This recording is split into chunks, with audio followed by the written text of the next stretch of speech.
Можно есть одну и ту же еду. Я уже живу здесь 5 дней, да, я 5 дней одно и то же жру. У вас совесть есть? Вы за что деньги брали с нас?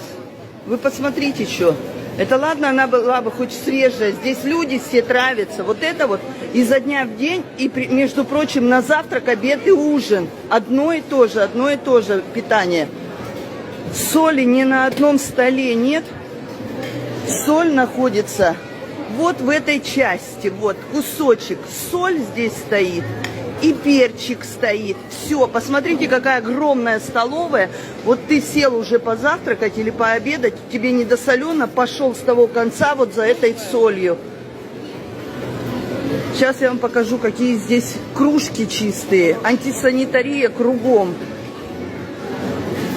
Вот стояла кружка, здесь перевернутая, я специально забрала, чтобы заснять. Вы посмотрите, какая она, в каком она виде. Вот я даже пальцем сейчас провожу. То есть здесь не отмытая кружка вообще.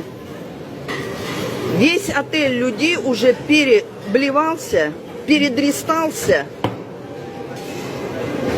И неизвестно, от чего это они делают. Или это от моря, да, как говорят, ротавирусное, или это от столовой. Сегодня пойдем на пляж, будем спрашивать у людей, у других, которые не живут в Европе, правда ли они тоже подхватывают ротавирусную инфекцию, или это только у нас.